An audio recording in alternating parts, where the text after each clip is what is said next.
दोस्तों इस वीडियो में आप देखेंगे एक फैंटेसी एडवेंचर मूवी की कहानी। यूरोप की लोक कथाओं पर आधारित ये फिल्म काफी जबरदस्त है और इसका दिल खुश कर देने वाला अंत देखकर आप लोगों को काफी मजा आएगा, इसलिए वीडियो को पूरा आखिरी तक जरूर देखें। चलिए अब कहानी शुरू करते हैं। फिल्म की शुरुआत में कई सालों पहले जर्मनी के बर्मन राज्य की औषधि बेचने वाली एक महिला मार्टा को दिखाया जाता है। मार्टा नाव के जरिए यात्रा करके अपने पड़ोसी राज्य बर्लिन में जाती है, पर उस राज्य की सीमा में प्रवेश करते ही उसका सामना बर्लिन राज्य के मंत्री एडवर्ड से होता है। एडवर्ड एक जादूगर भी होता है। वो मार्टा को चेतावनी देते हुए कहता है, तुम मेरे राज्य में आ तो गई हो, पर यहाँ ना तो तुम्हें जादू का इस्तेमाल करने की इजाजत है और ना ही किसी जादुई औषधि के इस्तेमाल करने की। मार्टा कहती है ठीक है। इसके बाद एडवर्ड यहाँ से गायब होकर अपने राज्य की रानी अमांडा के महल में जाता है। रानी अमांडा उससे कहती है, तुम मेरे मंत्री और सलाहकार दोनों हो। हमारे राज्य की अर्थव्यवस्था बहुत खराब हो गई है। सैनिकों को देने के लिए वेतन तक कम पड़ रहा है। तुम ही बताओ धन बढ़ाने के लिए क्या किया जाए। मंत्री एडवर्ड बहुत ही धूर्त और लालची होता है। वो रानी से शादी करके खुद यहाँ का राजा बनना चाहता है, लेकिन वो रानी से सीधे तरीके से यह बात कहने से झिझकता है। इसलिए चालाकी दिखाते हुए वो उनसे कहता है, राजा के मरने के बाद आप बहुत अकेली हैं। आपको किसी बुद्धिमान और समझदार नौजवान से शादी कर लेनी चाहिए। वो राज्य को बेहतर ढंग से चला सकता है। रानी कहती है, मेरी उम्र अब ज्यादा हो चुकी है और मेरे चारों बेटे भी जवान हो गए हैं, इसलिए मेरा फिर से शादी करना ठीक नहीं होगा। अच्छा यही होगा कि तुम मेरे चारों बेटों के लिए ढंग की राजकुमारियां ढूंढो, ताकि वो लोग शादी करके राज्य की जिम्मेदारी बेहतर ढंग से उठा सकें और उनकी शादी में दहेज से जो धन मिलेगा उससे हमारा राजकोष धन से भर जाएगा। रानी द्वारा अपनी शादी की बात टाल दिए जाने से जादूगर को लगता है कि उसकी योजना विफल हो जाएगी, इसलिए वो एक नई चाल चलते हुए रानी से कहता है, ठीक है, मैं आपके बेटों के लिए अमीर राजकुमारियां ढूंढने की कोशिश करता हूँ।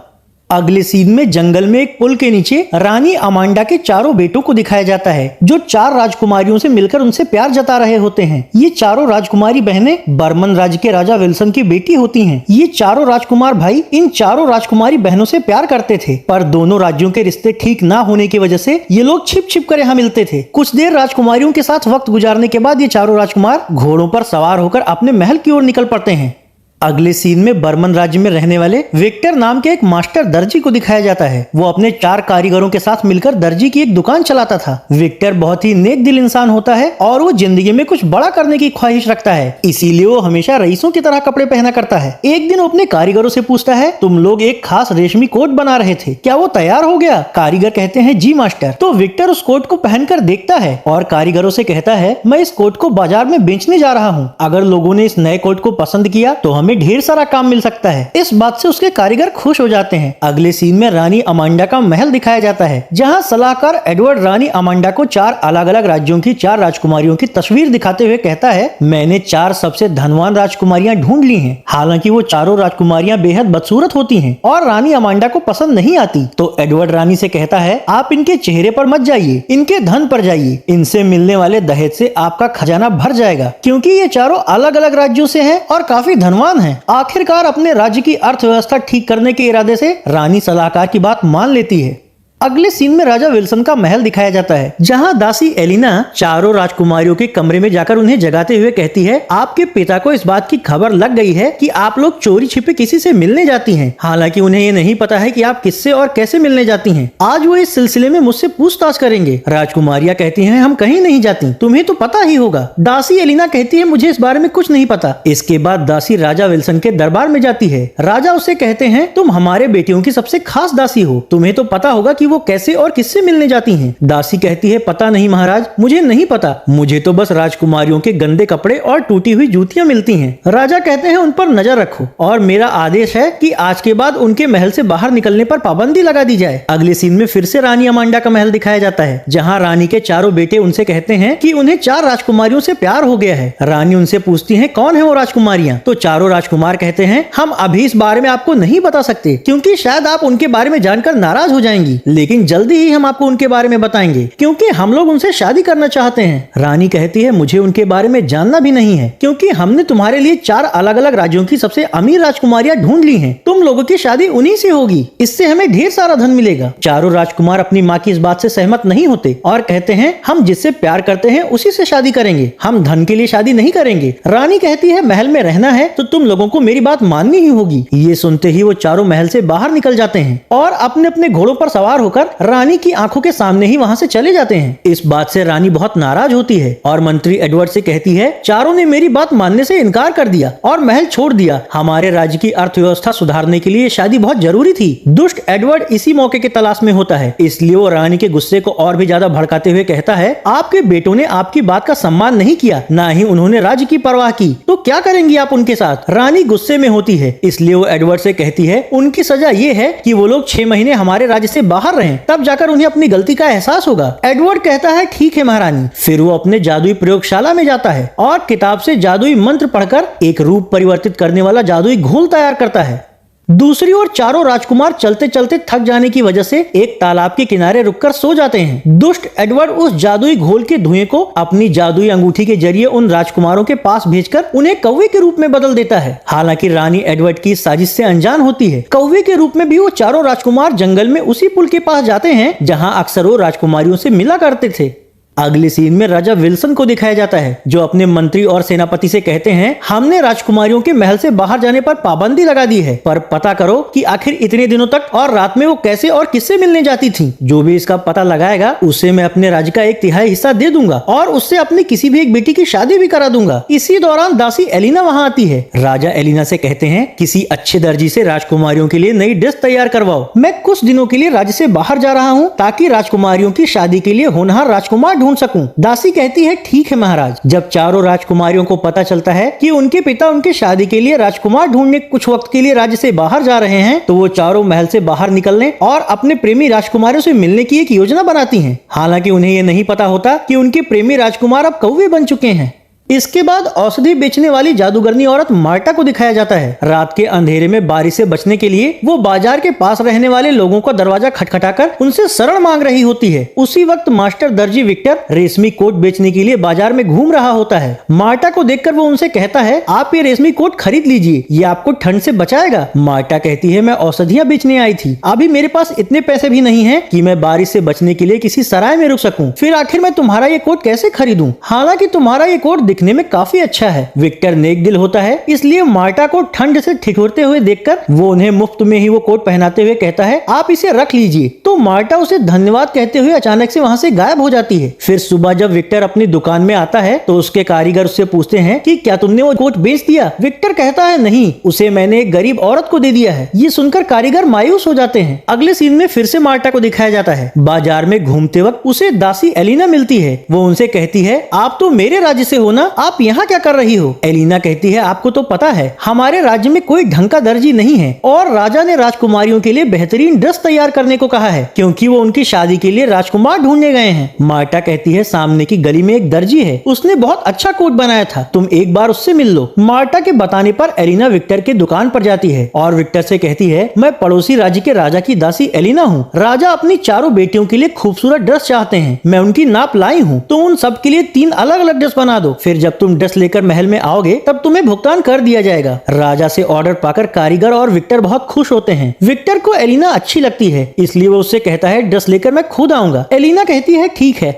उधर कौवे बन चुके राजकुमार जंगल में इंसान बनने और राजकुमारियों से मिलने के लिए छटपटा रहे होते हैं। राजकुमारियां किसी तरह वहां उनसे मिलने आती हैं, पर उन्हें वहां सिर्फ कौवे दिखते हैं। इससे दुखी होकर वो वापस लौट जाती हैं। उसी रात चारों कौवे राजकुमारियों को सपने में बताते हैं कि अमावस्या की रात में हमसे मिलने आना, तब हम इंसानी रूप में होंगे और तुमसे सारी घटना के बारे में बता पाएंगे। दूसरी ओर काफी वक्त बीत जाने के बाद रानी अपने बेटों की तस्वीर देखकर उन्हें याद करती है और एडवर्ड से कहती है, मेरे बेटों को वापस बुलाओ, आखिर वो इतने दिनों से वापस क्यों नहीं लौटे? दुष्ट एडवर्ड कहता है, महारानी, मुझे नहीं पता कि चारों राजकुमार कहाँ गए। मैंने भी उनके बारे में पता करने की कोशिश की, पर उनका कोई पता नहीं चल पाया। कौवे के रूप में चारों राजकुमार राजमहल की खिड़की के पास बैठकर ये सब सुनते हैं, पर वो चाहकर भी कुछ नहीं कर पाते। इधर राजा विल्सन अपने राज्य में वापस लौट आता है, पर जब उसे पता चलता है कि कल रात राजकुमारियां फिर से अपने कमरे से गायब थीं, तो वो अपने मंत्री और सेनापति पर बहुत नाराज होता है और उनसे कहता है, आखिर इतनी सुरक्षा के बाद भी वो यहाँ से कैसे बाहर चली गईं और वो किससे मिलने जाती हैं? जल्दी से जल्दी कोई बुद्धिमान आदमी ढूंढकर इस राज का पता लगाओ, नहीं तो मैं तुम सबको सजा दूंगा।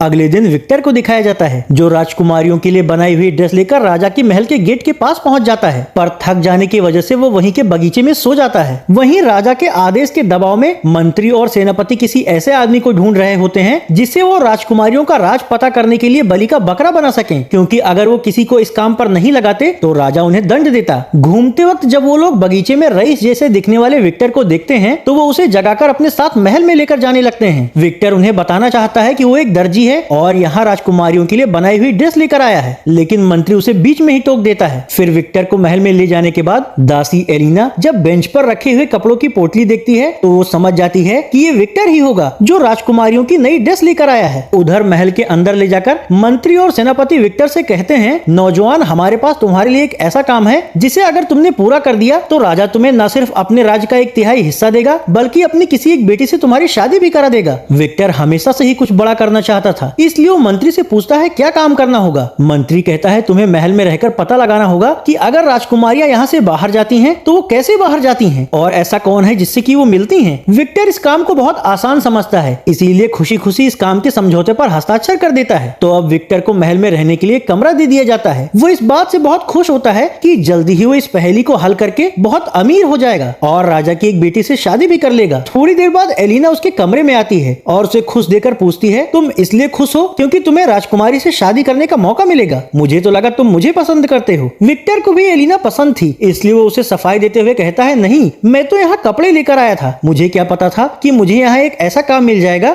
जिससे मुझे अमीर बनने का मौका मिलेगा। इस पर एलिना उसे उसकी ड्रेस के लिए भुगतान करते हुए कहती है, ये काम इतना भी आसान नहीं है, क्योंकि पहले तो राजकुमारियां गार्ड्स को शराब में नींद की गोली मिलाकर पीछे के रास्ते से बाहर जाती थीं, पर अब वो पता नहीं कैसे कमरे के अंदर ही गायब हो जाती हैं। ये सुनकर विक्टर बहुत हैरान होता है। इसके बाद रात में जब वो बाकी गार्ड्स के साथ शराब पी रहा होता है तो राजकुमारियां उसे देखकर आपस में बातें करते हुए कहती हैं, ये नया वाला भी शराबी लगता है, इसकी भी शराब में नींद की दवा मिलाकर हम आराम से अपने कमरे में बनाए गए गुप्त रास्ते के जरिए महल से बाहर जा सकते हैं। 3 दिन बाद अमावस्या की रात है। उस रात हमारे प्रेमी अपने इंसानी रूप में आकर हमें उनके कौवा बनने का राज बताएंगे। अगले दिन सेनापति विक्टर को राजा विल्सन से मिलवाते हुए कहता है, ये नौजवान ही राजकुमारियों के राज का खुलासा करेगा। राजा कहते हैं, ठीक है, इसके पास 3 दिन का मौका है। अगर ये राज का पता नहीं लगा पाया तो जल्लाद इसका गला काट देगा। ये सुनते ही विक्टर घबरा जाता है कि ये तो बहुत बड़ी मुसीबत है। तभी एलिना उसके कमरे में आती है। एलिना को विक्टर से प्यार हो गया था, इसलिए वो विक्टर से कहती है, तुम चिंता मत करो, मैं तुम्हारी पूरी मदद करूंगी राजकुमारियों का राज पता करने में। विक्टर पूछता है कैसे? तो एलिना कहती है, जब राजकुमारियां तुम्हें कुछ भी पीने को दें तो सावधान रहना, क्योंकि वो बाकी गार्ड्स की तरह तुम्हें भी सुलाकर ही जाएंगी। रात होने पर राजकुमारियां विक्टर के कमरे में आती हैं और विक्टर को रिझाकर जबरदस्ती नींद की दवा मिली शराब पिला देती हैं। इससे विक्टर सो जाता है। इसके बाद राजकुमारियां अपने कमरे में जाती हैं। उनके कमरे की दीवार पर पर्दे के पीछे एक बटन होता है, उसे दबाते ही उनका बेड ऊपर उठ जाता है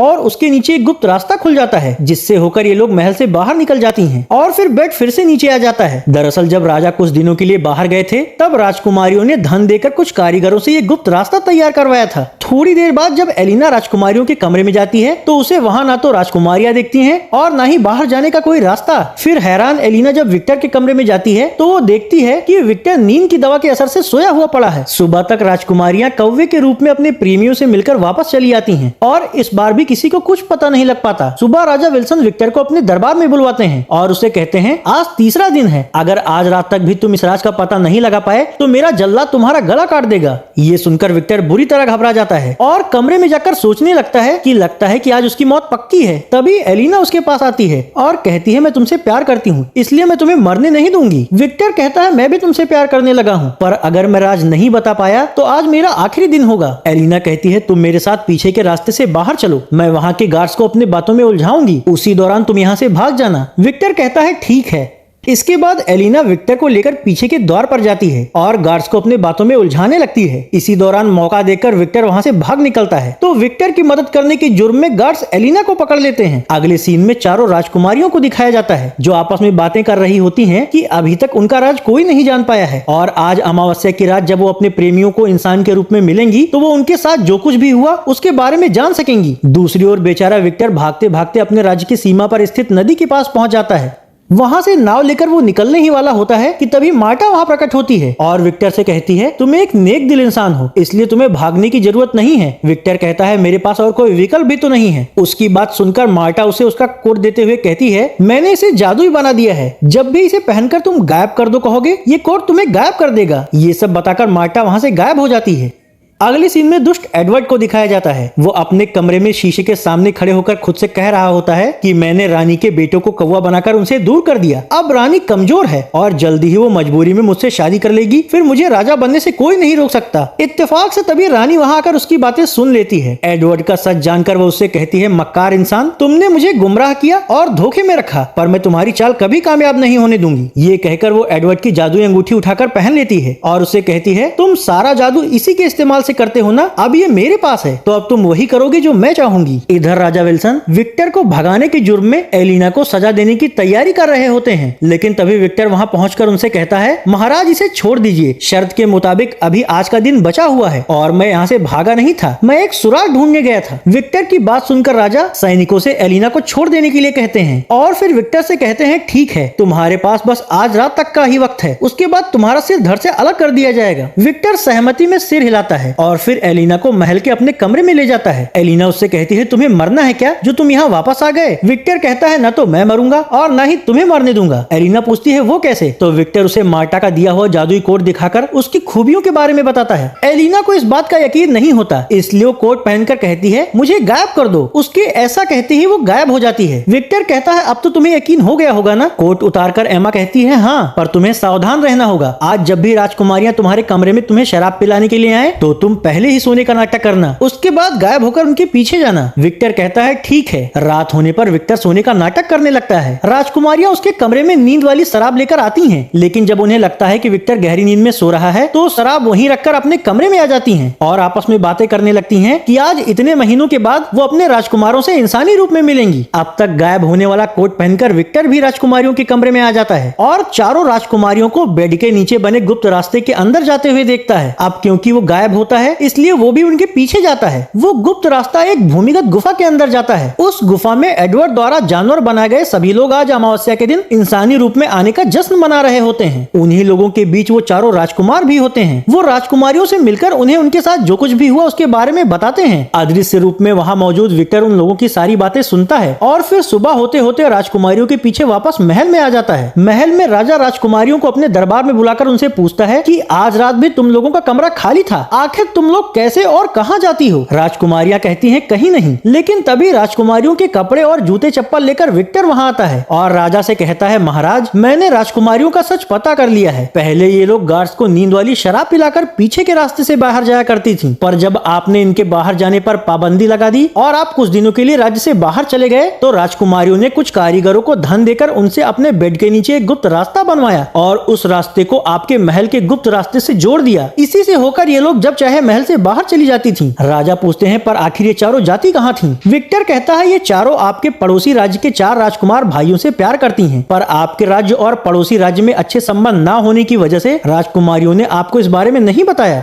राजा कहते हैं तो क्या चारों राजकुमार भी इन्हें प्यार करते हैं। विक्टर कहता है जी महाराज। विक्टर राजा से बातें ही कर रहा होता है कि तभी चारों कौवे वहां आकर सैनिकों पर हमला करने लगते हैं। राजा कहते हैं ये सब क्या हो रहा है। इसी दौरान पड़ोसी राज्य की रानी एडवर्ड को पकड़कर वहां लाती है और राजा से कहती है ये चारों कौवे मेरे ही बेटे हैं महाराज, जिन्हें मेरे इस धूर्त मंत्री ने धोखे से कौवा बना दिया है। राजा कहते हैं तो यही है वो चारों राजकुमार। रानी कहती है हाँ। इसके बाद रानी एडवर्ड से पूछती है बताओ इन्हें वापस हमेशा के लिए इंसान कैसे बनाया जाए। एडवर्ड कहता है अंगूठी को उल्टा घुमाकर अपने बेटों को पुकारिए। तो रानी ऐसा ही करती है जिससे कि उसके बेटे फिर से इंसान बन जाते हैं। अब राजा विक्टर से कहते हैं तुमने शर्त जीत ली है, इसलिए मेरे वादे के मुताबिक तुम मेरी किसी भी बेटी से शादी कर सकते हो। विक्टर कहता है महाराज मैं एलिना से ही प्यार करता हूँ और उसी से शादी करूंगा। आपकी चारों बेटियां चारों राजकुमारों से प्यार करती हैं, इसलिए आप उनकी शादी उन्हीं से करवा दीजिए। इससे दोनों राज्यों का रिश्ता भी मजबूत हो जाएगा। राजा विक्टर की बात मान लेता है और अगले दिन चारों बेटियों की शादी चारों राजकुमारों से करवा देता है। फिर वो अकेली रह गई रानी से खुद शादी करके दोनों राज्यों को एक कर देता है। इस तरह ये फैंटेसी एडवेंचर मूवी यहीं खत्म हो जाती है।